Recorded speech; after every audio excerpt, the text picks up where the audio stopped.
Buenos días, Hugo. ¿Cómo amaneció? Buenos días.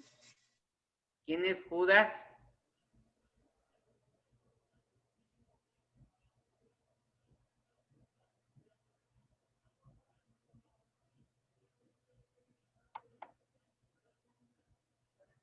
Ahí vi Orlando.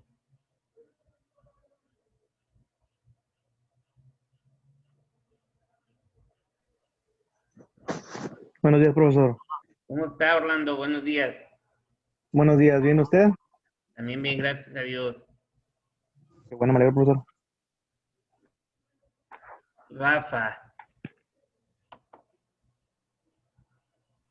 ¿Cómo estás, Orlando? Muy buenas, compañero. ¿Cómo estás el día de hoy? Bien, bien. Feliz de escucharte. Muchas gracias, igualmente. Bonito. ¿qué onda? ¿Qué onda, jóvenes? ¿Todo bien? Todo bien, Todo todo correcto. correcto, profesor. Todo correcto. Eso me parece excelente, joven. Claro, profesor. ¿Nos alegra usted?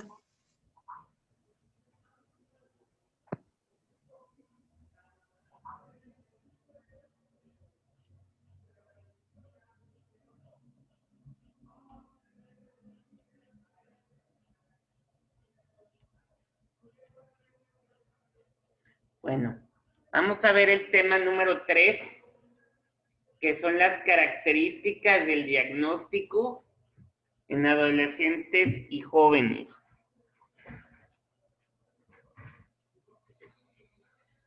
Algunos de los elementos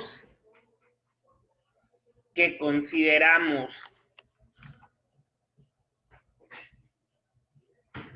que deben tenerse en cuenta que deben tomarse en cuenta, en este momento evolutivo son el diagnóstico e intervención como un mismo proceso.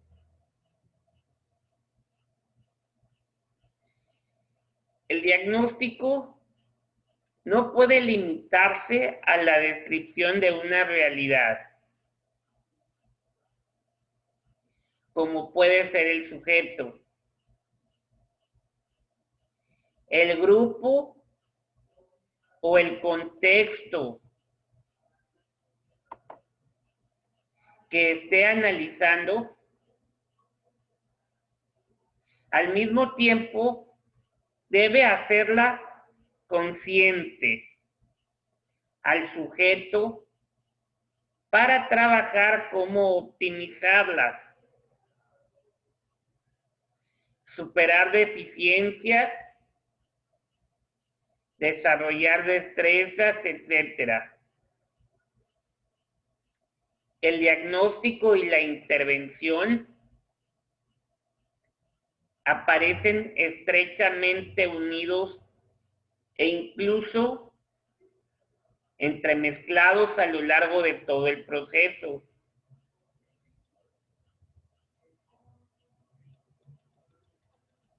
El segundo punto es prever mecanismos de conexión con el currículo. Dentro del marco escolar, deberían analizarse aquellos procesos que puedan introducirse en el currículo. No es aconsejable aislar los procesos que deben estudiarse y trabajarse en un diagnóstico de todo el currículo escolar. Las materias deberían recoger parte de estos aspectos y trabajarlos. Del mismo modo, otras actividades que realicen en el centro escolar deberían ir encaminados o encaminadas a desarrollar aspectos del diagnóstico. Algunos de los ejemplos de estos mecanismos son el desarrollo de la toma de decisiones, la búsqueda de información, la percepción de los propios intereses, etc. Con este punto, muchas veces nosotros como padres aconsejamos a nuestros hijos a qué es lo que ustedes pueden estudiar. Pero ojo, nosotros no podemos decidir como padres qué es lo que tú vas a estudiar. ¿Por qué? Porque si te va mal o te va bien, me lo van a reprochar. Por eso nosotros aconsejamos, mas no decidimos. Yo le puedo decir a ustedes para qué áreas son buenos cada uno de ustedes, pero ya ustedes tomarán la decisión de qué es lo que van a hacer, qué es lo que van a estudiar. Es como cuando escogemos a nuestra pareja, las mujeres, bueno, los hombres que escogen a la novia o las mujeres, yo quiero andar con fulanito de tal, y a los pocos días o a los pocos meses o a los años, esas personas se le declaran. Entonces, yo no soy nadie para decirle, Hugo, usted va a tener esta novia y así y así. Pues no, porque no sabemos cuáles son sus gustos de Hugo, ¿va? Entonces, cada una de las personas, pues tomamos una decisión, ya sea negativa o positiva, ¿verdad? Si te va mal, bueno, pues ya te fue mal, ya probaste y ándale, pues ya. Y ya sabrás tú si la truenas o no. Pero bueno, eso es parte de las decisiones. Podemos aconsejar y darte consejos de lo que se está viviendo o de lo que estás pasando, pero nosotros no decidimos nada. ¿Por qué? Porque nosotros estamos fuera de tu entorno. Ahora bien, el número 3 es la contextualizar el proceso. Aquí la orientación a adolescentes y jóvenes debe realizarse desde el contexto concreto donde viven los sujetos. La presentación de vías alternativas de formación ha de haber estudiado con antelación el contexto ambiental en que se mueven los sujetos, ya que carece de sentido realizar una intervención en abstracto. Debe prestarse especial interés a las entidades y organizaciones enclavadas en el entorno, a las conexiones con la comunidad y otros agentes orientadores, ya sea insertores o formadores que actúan en ese contexto.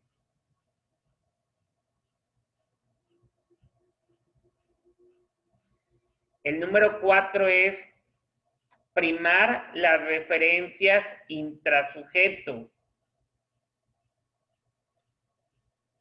El marco de referencia de interpretación del análisis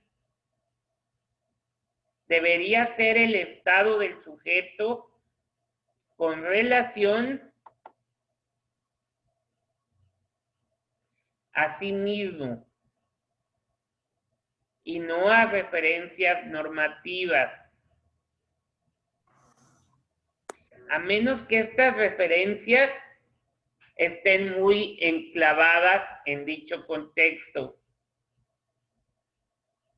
o las muestras representen características muy similares en varios aspectos. Algunas preguntas que podemos plantearse, que podemos plantear los profesionales, es ¿dónde está el sujeto en este momento? ¿Qué necesita? ¿Con qué posibilidades cuenta?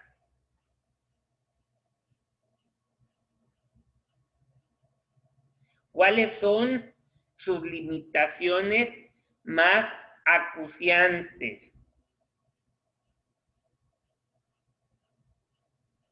Ahora bien, vamos con el número 5, partir de un marco teórico.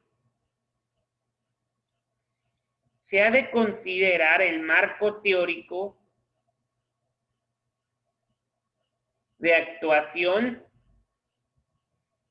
que indique las variables relevantes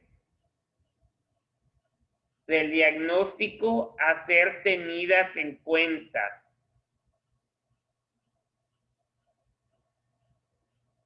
En virtud de la amplitud de este marco teórico, se analizarán las áreas que pueden incidir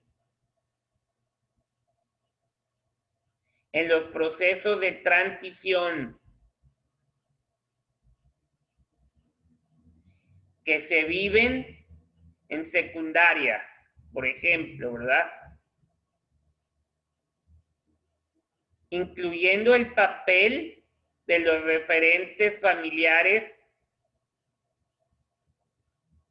y sociales y su incidencia en los procesos de la toma de decisiones, en las expectativas y metas de los y las jóvenes, en las referencias profesionales que se establecen, etc.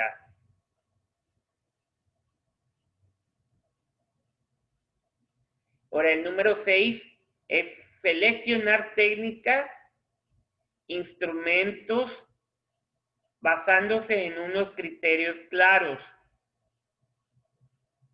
Ahora, las técnicas e instrumentos utilizados deben adecuarse al alumnado concreto con el que estemos trabajando. Para ello debe tenerse en cuenta unos criterios, como son elegir lo que se corresponden con el nivel del procesamiento de la información que tienen los sujetos.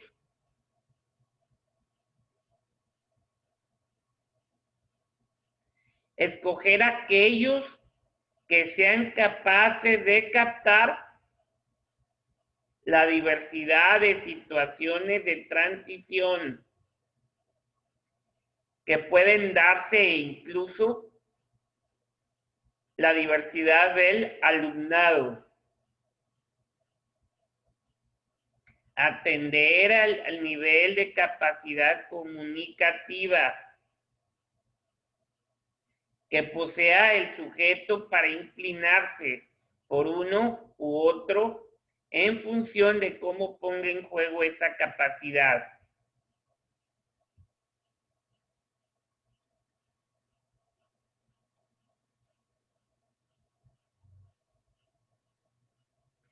Ahora vamos a ver el estudio de casos como metodología de aprendizaje. hay que trabajar con casos en una manera práctica y efectiva de trabajar y aprender, ya que a partir de un supuesto teórico, el alumnado entra de lleno en la práctica.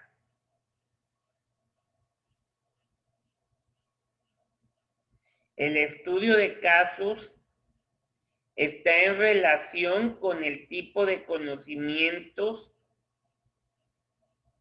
que se quieran transmitir. Si estos son de tipo práctico y aplicado, esta metodología resulta muy adecuada. O sea, es una metodología muy rica, que aporta cantidad de conocimiento y experiencias que no serían vividas de ninguna otra manera. Aquí lo más padre sería por decir, en la orientación para los jóvenes es que se acerquen profesionistas y les hablen realmente de las funciones que ellos hacen, de lo que ellos trabajan, de lo que tú vas a aprender, de lo que te puedes enfrentar en la vida. ¿Por qué? Porque de ahí aprendemos muchas cosas y ahí te das cuenta si realmente nos gusta lo que estamos queriendo nosotros. Son experiencias, a lo mejor buenas o malas, pero son experiencias que hay que oír y así poder escoger nosotros más fácilmente también.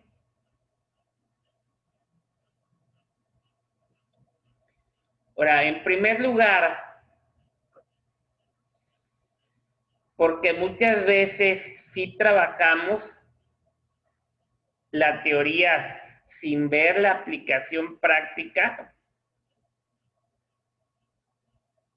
el aprendizaje se realiza de manera superficial o memorística, con la consiguiente pérdida de conocimientos debido a los procesos del recuerdo.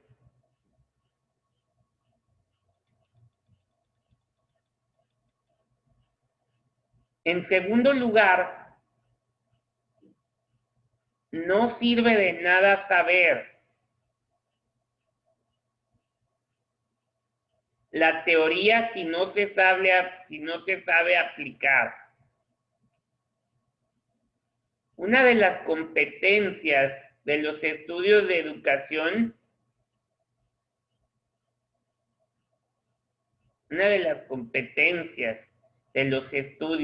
educación, superior es que el alumnado consiga la transferibilidad de los aprendizajes. Es decir, que sea capaz de aplicarlos a situaciones distintas de las que se ha dado el aprendizaje y a personas y en contextos diferentes. O sea, se pueden utilizar múltiples situaciones que aportan elementos y conocimientos que realmente se van a poner posteriormente en práctica en el mundo profesional. Por eso también se dice, cuando los ponen a hacer prácticas o servicio social en la prepa, antes de entrar a la universidad, escojan algo que va relacionado con la carrera. ¿Para qué? para que se den cuenta si realmente les gusta o no.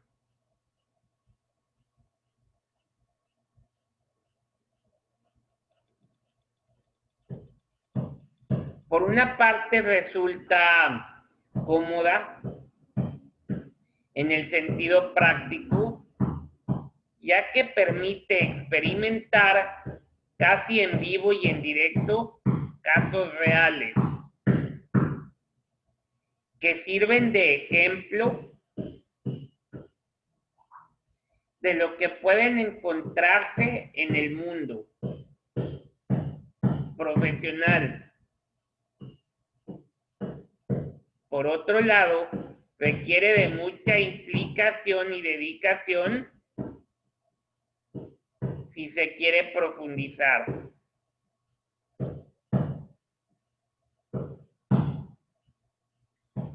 No hay, o sea, uno viene y aquí estudia. Son las bases que todos requerimos para aprender, lo que vamos a la escuela y aprendemos. Pero realmente donde uno aprende es en el campo, es afuera. Ahí es donde vamos a aprender. Ahí es donde nosotros nos vamos a desenvolver, a desarrollar, a ser uno.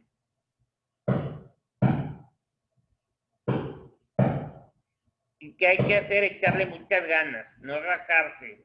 Y siempre echarse ustedes mismos ánimos. Si se puede, yo puedo. ¿Por qué? Porque si luego uno dice no puedo, se va a bloquear y no vas a poder. Esa palabra de no puedo no existe, quítensela de la cabeza. ¿Ok?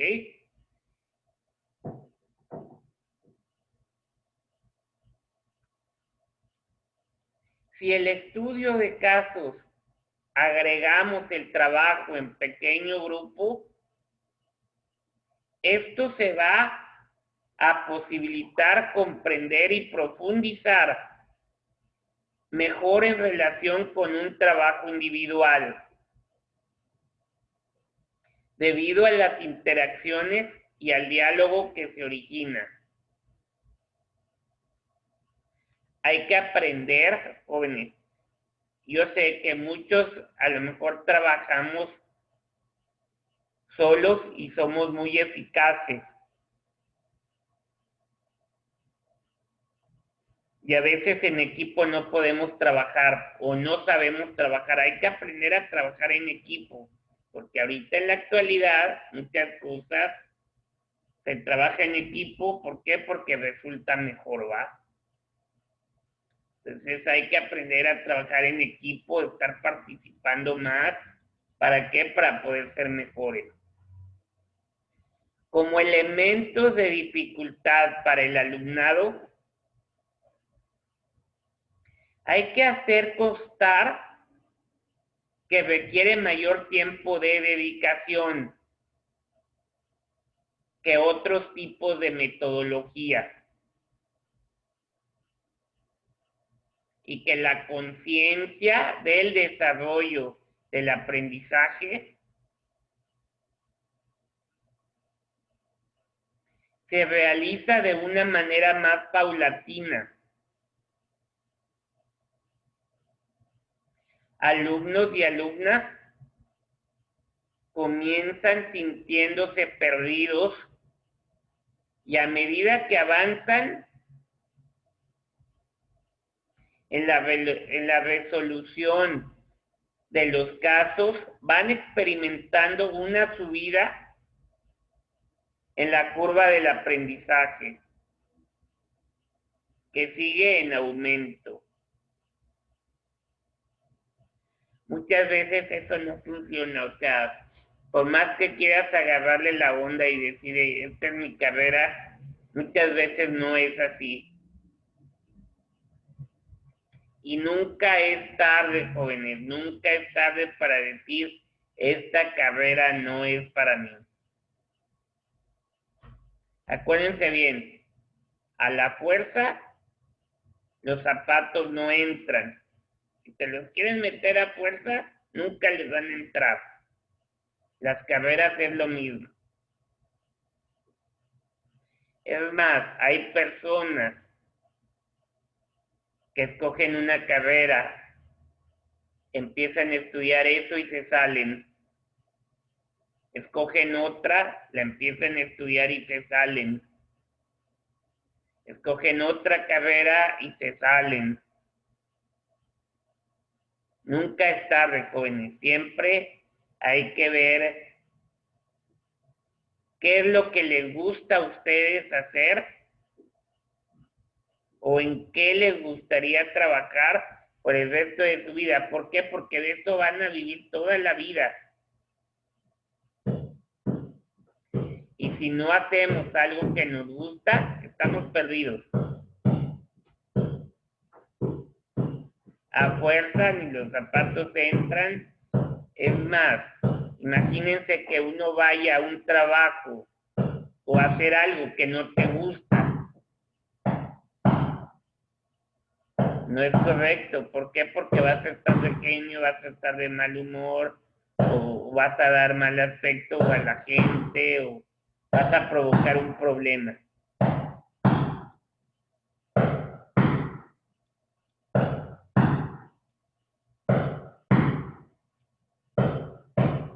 Ahora vamos a ver el proceso de análisis de casos. Un proceso centrado en el mundo adulto a todo lo expresado anteriormente en cuanto a diferencias del diagnóstico infantil y adulto. Vamos a añadir las características propias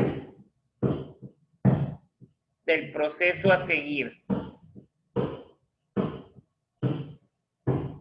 La recogida de información inicial.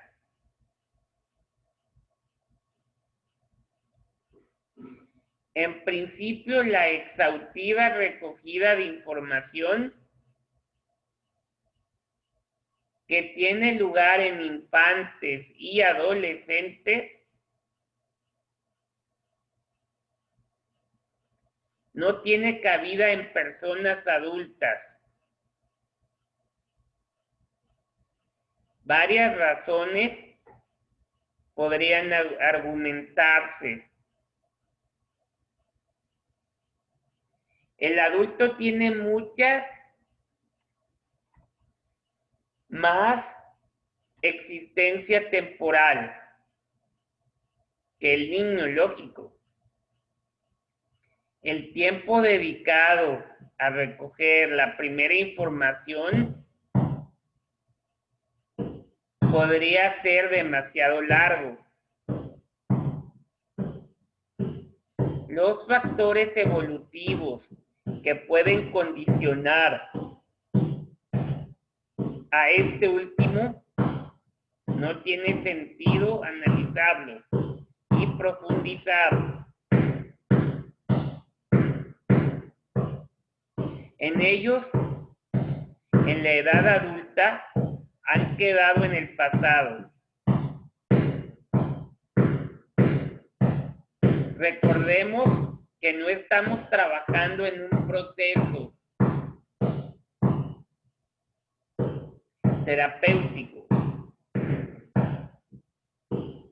Aún así es necesario recoger acontecimientos biográficos que dan información sobre la historia personal y las experiencias de un sujeto. El supuesto del que se parte es que la conducta pasada es el mejor predictor de la conducta futura. La clase de experiencias que una persona ha tenido y la manera en cómo se ha enfrentado a ellos, predice mejor su conducta futura.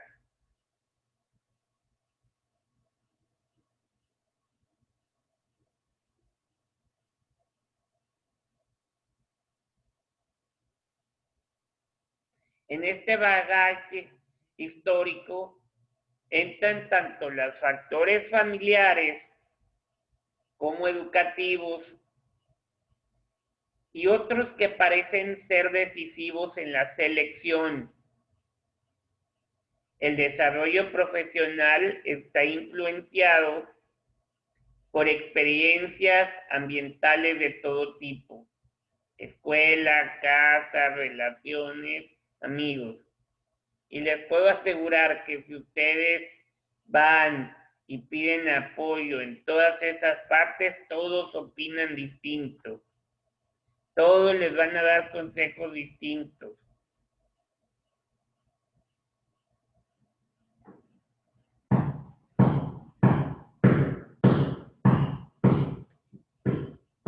Por decir, en la escuela se te da una información, un tipo de educación.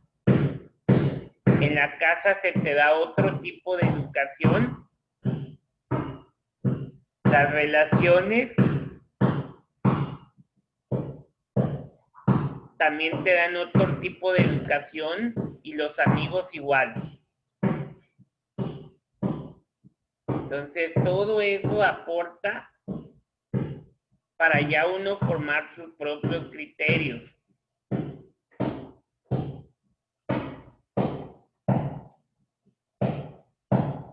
Ahora, para que sea válida la información, han de referirse a datos validados, objetivamente, lógico, o a muestras de conducta sistemáticamente recogidas, puntuadas, comparadas y evaluadas con criterios específicos. Se han criticado este tipo de datos precisamente porque se ha cuestionado su objetividad y se han encontrado demasiadas fuentes de error.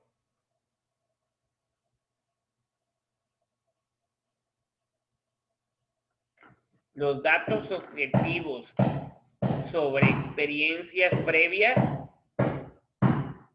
pueden presumirse o demostrarse por estar relacionados con la estructura de la personalidad, el ajuste personal o el éxito en propósitos sociales,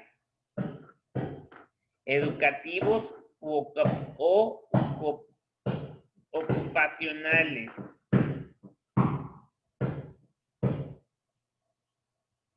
Los datos pueden recoger información sobre datos de clasificación o simplemente demográficos.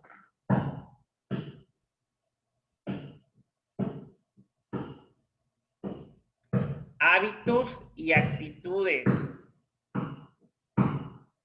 Salud. Relaciones humanas. Dinero. Experiencias parentales de hogar, niñez, adolescencia. Atributos personales.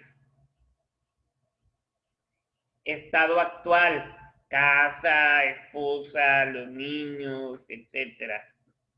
Oficios, aficiones e intereses. Escuela y educación. Autopercepciones. Valores, opiniones y preferencias y trabajo.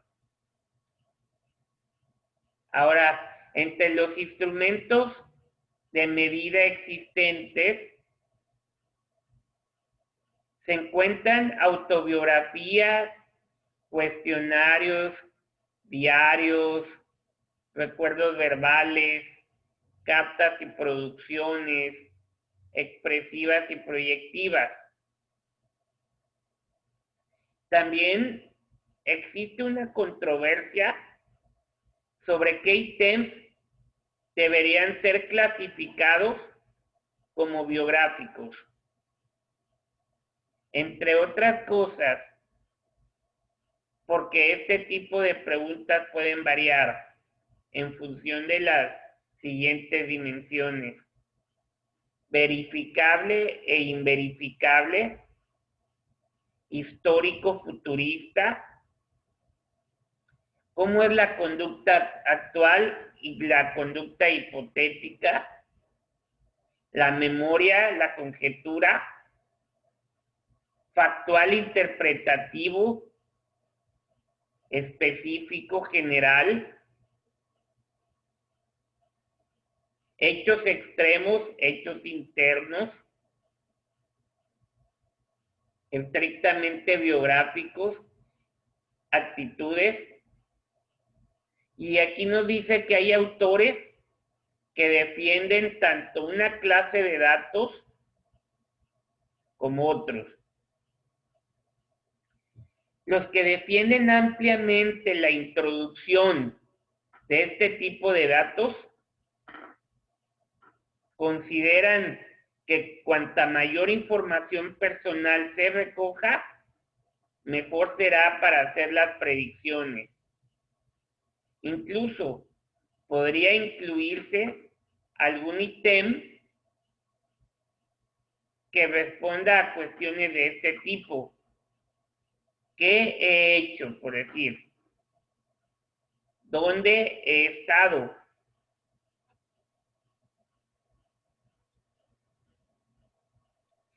¿Qué creo? ¿Qué quiero ser? ¿Qué siento? ¿Para qué soy apto? ¿Qué me interesa? ¿Qué relaciones he tenido con otras personas? El problema principal se refiere a las cuestiones a preguntar y cómo interpretar esas respuestas, ¿verdad? Ahora, otros problemas van asociados a que la cantidad de datos pueda cansar al sujeto, que el sujeto espere una respuesta directiva de qué hacer y cómo hacerlo después de haber dado mucha información sobre su vida anterior, y que el diagnóstico deje de ser interactivo y autorreferente. Indagar demasiado en la propia genealogía puede hacer creer a la persona que una vez se aporte toda la información sobre este apartado, el profesional dará la solución a su demanda.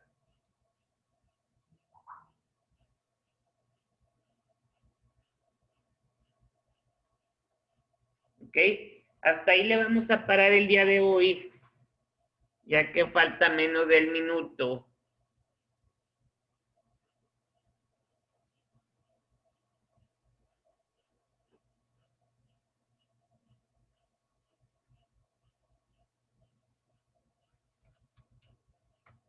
No sé si existe alguna duda de lo que hemos visto, jóvenes, hasta hoy.